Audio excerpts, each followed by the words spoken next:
आज आपको 5 मिनट है 3 के बजाय। सर आप मुझे पता है 5 मिनट है, थोड़ा अप्रोप्रिएशन आपसे 1 आध मिनट का कर लूंगा। अप्रोप्रिएशन बिल पे एक कुली नाम की फिल्म देखी होगी आपने भी, क्योंकि हमारी आपकी उम्र में कोई खास फर्क है नहीं। हम सब उस फिल्म को कई बार देखे।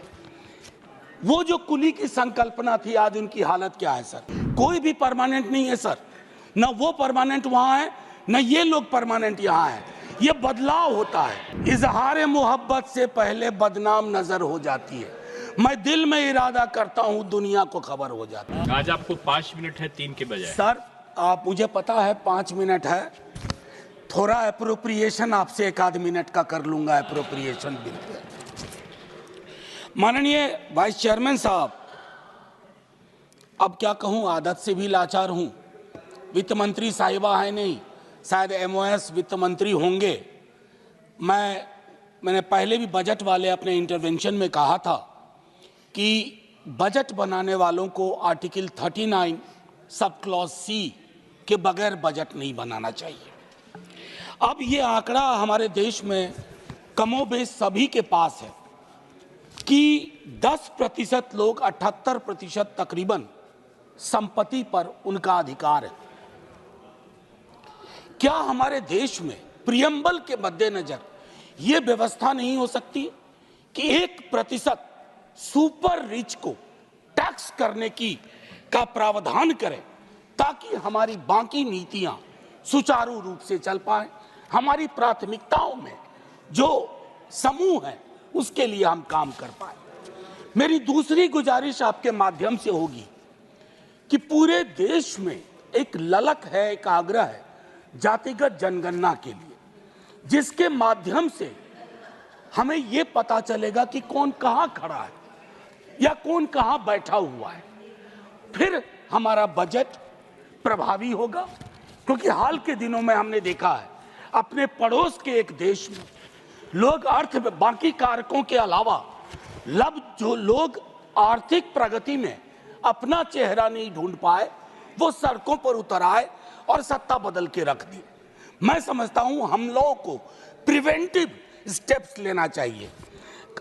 कृषि और कृषि कल्याण के संदर्भ में मैंने बजट में जो बातें कही, उसके बरक्स में कहूं, छोटी जोत का किसान और भूमिहीन मजदूर वो हमारी प्राथमिकता में आए, और उसके लिए सच्चे सरोकार से हमारी कोशिश हो। इंटर्नशिप की व्यवस्था की गई है। बेरोजगारी के इस आलम में इंटर्नशिप ऊंट के मुंह में जीरा भी नहीं कह सकता हूं मैंने पहले भी कहा था 5,000 रुपए की इंटर्नशिप प्रति मास मतलब होता है 166 रुपए 66 पैसे प्रतिदिन। ये न्यूनतम मजदूरी से कहां ऊपर है कहां नीचे है, इसका आकलन होना चाहिए। मनरेगा को लेकर के दृष्टिकोण साफ होना चाहिए। मेरे कलीग दिग्विजय जी भी बोल चुके हैं, 86,000 करोड़ आपका ये रिवाइज एस्टीमेट से भी कम है। और इससे 3 तरह की चीजें होंगी। मांग पर असर होगा, अच्छे एसेट्स का निर्माण नहीं होगा, पेमेंट डिले होगा। इसको रिविजिट करने की आवश्यकता है। लेबर अनएम्प्लॉयमेंट में आप एलोकेशन देख लीजिए। मैं जानता हूं संगठित क्षेत्र में एम्प्लॉयमेंट का सिचुएशन सैचुरेशन पे है सर, मशीनीकरण हुआ है, लेकिन असंगठित क्षेत्र में समायोजन की अभूतपूर्व क्षमता है। जो हम एमएसएमई कहते हैं ना सर, उसमें खास करके माइक्रो और स्मॉल पर हमारा फोकस ज्यादा होना चाहिए, ताकि बेरोजगारी का जो ये विकराल जो एक मंजर है उसको हम एड्रेस कर पाए। सर आज से कुछ बरस पूर्व ले जाऊंगा। आज जब मैं आपके समक्ष आ रहा था सदन के लिए, हमारे घर पे कूली बंधुओं का एक समूह आया। उन्होंने अपनी एक मांग रखी सर। एक कुली नाम की फिल्म देखी होगी आपने भी, क्योंकि हमारी आपकी उम्र में कोई खास फर्क है नहीं। हम सब उस फिल्म को कई बार देखे। वो जो कुली की संकल्पना थी, आज उनकी हालत क्या है सर? सुविधा के लिए बैटरी रिक्शा आ गई है, मानता हूं। एस्केलेटर लग गए हैं, सुविधा बढ़ी, मानता हूं। लेकिन सर उन कुलियों का तकरीबन 20,000 कुली है। लालू जी ने ग्रुप डी में उनके समायोजन की व्यवस्था की थी। मैं चाहता हूं कि रेलवे के किसी महकमे में आप इन 20,000 लोगों के समायोजन की क्योंकि ये सारी दुनिया का बोझ उठाते रहे हैं।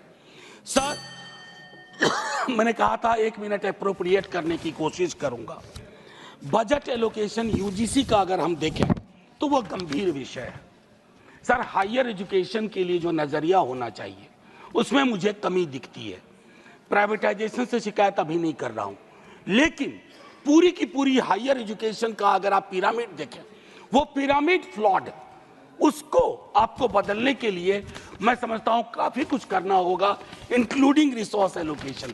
चूंकि ये कश्मीर पर भी है एप्रोप्रिएशन का मामला, तो मैं आपसे एक बात बस कह के खत्म करूंगा। फाइनेंस मिनिस्ट्री ने 20% कट किया है इंपोर्ट ड्यूटी में वॉलनट और एप्पल में। लोअर प्राइस के कारण कश्मीर के कृषकों की समस्या अब समझिए।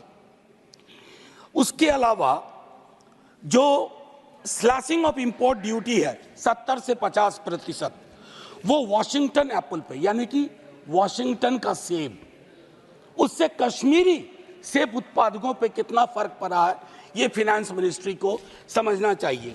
और एक और आखिरी टिप्पणी करूंगा, ये जो कश्मीरी सेफ्रॉन है, आपने इंपोर्ट फ्री सेफ्रॉन ईरान से मांगा कर लिया। नतीजे में क्या हुआ है, कश्मीर का जो सेफ्रॉन का पूरा यूनिट है वो छत विच्छत महसूस कर रहा है। तो माननीय उपसभापति महोदय, मैं सिर्फ इतना कह के अपनी बात खत्म करूंगा कि ये सब रिचुअल न बन जाए कि अप्रोप्रिएशन पे बात होनी है, कल फाइनेंस पे बात होगी, बजट पे बात हुई है। अगर सरोकार प्रदर्शित किए जाते हैं, और ये इसलिए नहीं है, कोई भी परमानेंट नहीं है सर, न वो परमानेंट वहां है न ये लोग परमानेंट यहाँ है, ये बदलाव होता है। लेकिन सामूहिक सरोकार, बुरा मत मानिए ना मनोज जी, मेरी दिक्कत क्या है माननीय उपसभापति महोदय, इजहार मोहब्बत से पहले बदनाम नजर हो जाती है। मैं दिल में इरादा करता हूं, दुनिया को खबर हो जाती है।